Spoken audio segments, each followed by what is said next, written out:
మనతో పాటుగా కాటిపల్లి వెంకటరామరెడ్డి కామారెడ్డి ఎమ్మెల్యే ఉన్నారు. సార్, ఎందుకోసం మీరు రైతులకు మద్దతుగా పోవాల్సి వస్తుంది? రైతు రుణమాఫీ చేసినామని ప్రభుత్వం అంటుందిగా. ప్రభుత్వము రాకముందు కాంగ్రెస్ పార్టీ మేనిఫెస్టోలో ఏది పెట్టిందో అదే చేయాలని మేము కోరుకుంటున్నాం.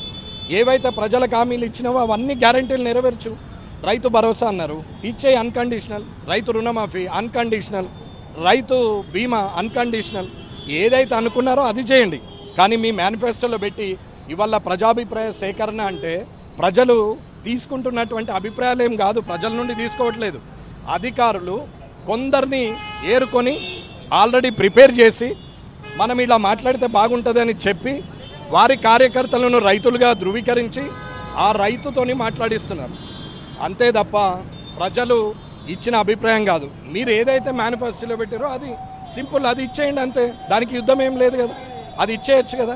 అదే ఇవ్వమని చెప్తున్నాం రేవంత్ రెడ్డి. కామారెడ్డి ఎమ్మెల్యేలుగా అటు ఎక్స్ చీఫ్ మినిస్టర్ కేసీఆర్ పోటీ చేయడం జరిగింది, ఇప్పుడు రేవంత్ రెడ్డి కూడా అక్కడి నుంచి పోటీ చేయడం జరిగింది. కానీ ఎవరు కూడా అటువైపు మళ్ళీ చూసినట్టు అనిపించట్లేదు. ఎలాంటి విషయాలను బడ్జెట్ సమావేశంలో మీరు ప్రస్తావించబోతా ఉన్నారు? ఆ రోజు కేసీఆర్ గారు కానీ రేవంత్ రెడ్డి గారు కానీ వస్తే ఆ రోజే చెప్పినాం, గజ్వేల్ బస్సు గజ్వేల్కి పోతుంది, కొడంగల్ బస్సు కొడంగల్కి పోతుంది అన్నాం. కామారెడ్డి బస్సును గెలిపించారు, అది కామారెడ్డిలో ఉంది. కాబట్టి వీళ్ళు తిరిగి వస్తారనే నమ్మకం లేకనే ప్రజలు ఓటేయలేదు కదా. దాని విషయంలో వాళ్ళని అడిగేది ఏం లేదు. కానీ అదృష్టం ఏంటి అని అంటే, కామారెడ్డి ప్రజల అదృష్టం ఏంటి అంటే ఇద్దరు ముఖ్యమంత్రులు అక్కడి నుంచే పోటీ చేశారు. పోటీ చేసిన ముగ్గురు ఇవాళ అసెంబ్లీలో ఉన్నాం. అదే అదృష్టం అన్నట్టు. ఏం ప్రస్తావించబోతా ఉన్నారు కామారెడ్డి అభివృద్ధి కోసం? ఈ బడ్జెట్ సమావేశాలలో ఏమేమి మీరు ప్రభుత్వాన్ని అడగబోతా ఉన్నారు? కామారెడ్డి అభివృద్ధి జరుగుతుందండి.